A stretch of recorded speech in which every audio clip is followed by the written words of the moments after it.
Hello, my name is Miss Bika and welcome back to my channel, everybody. And this is kind of like a sudden and random video, and I will kind of explain that a little bit later.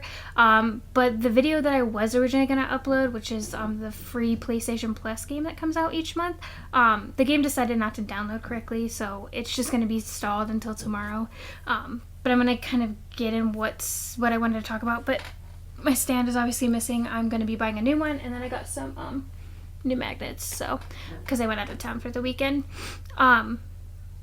This is kind of hard to talk about. I don't really talk about my feelings, but then again, I feel like it might help other people, because maybe someone's having a rough week or just has experienced this as well. You know, you're not alone. So on August 7th, so on Wednesday, August 7th, I was experiencing excruciating pain in my lower back around 1 a.m. and it wasn't going away, and I couldn't even walk properly. That's how bad it hurt, and the pain was so bad that I was shaking consistently, and I was also feeling nauseous because of the pain. So I asked my sister to take me to the ER, and that was actually the first time I ever willingly went to a doctor. I have anxiety disorder, so being in an area around doctors just is a huge trigger for me. So me willingly going to the doctor was pretty huge. That was actually the first time I ever had an IV put into my arm. And it actually wasn't that bad, but I think it wasn't that bad and wasn't such a trigger because of how much pain I was experiencing.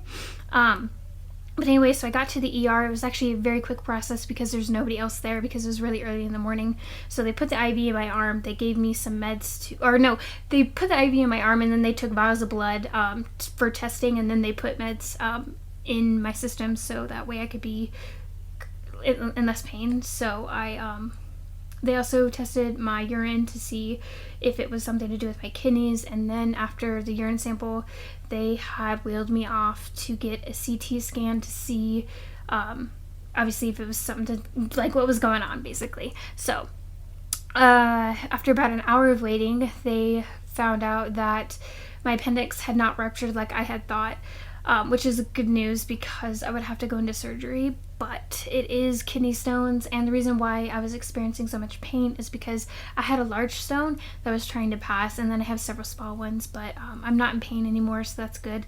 Yeah, it was kind of weird because, like, it's uncommon, like not as common for women to get kidney stones, and it also happens to women later in life, so probably in their mid-30s, from what I researched anyways. So it's kind of weird that, and I have no prior health issues at all, so it was kind of really random and unexpected. But yeah, that's all taken care of. And then the next day, so on August 8th, that Thursday, about the same time in the morning, really early in the morning, we get a call from the hospital saying my grandma has been rushed to the ER.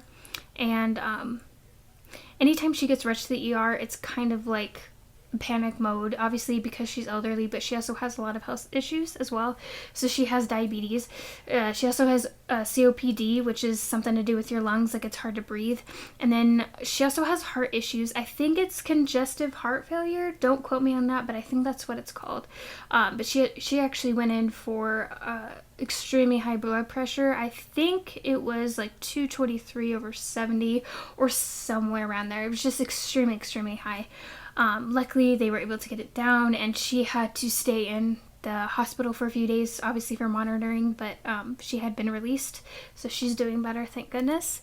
And then I had gone out of town, and I didn't have much service when I was out of town, so Sunday, August 11th, I had gotten into an area where I had service, and so I had received notifications that my dad was trying to contact me, and he had let me know that my dog of almost 14 years had passed away. And it was very rough because, you know, I don't know, it doesn't seem real, so it's been hard to process. I think she is an elder dog, so I knew that this would come eventually, but I think the hardest part for me is that, like, I am her owner, and I am her world, and I am her comfort. So the fact that I couldn't be there when she passed away, it's been hard. I don't know why, but like all of these things happen so suddenly. Like the 3 major events just happened like in less than a week, and I'm just like, why? But yeah, that's kind of what's been going on. So I intend to upload tomorrow and kind of get back on track. But I do apologize for kind of my delay in uploading. It's just there's been a lot, and I haven't really had time to breathe, let alone edit. So that's kind of what's going on. I just wanted to update you guys, but I do appreciate you guys watching.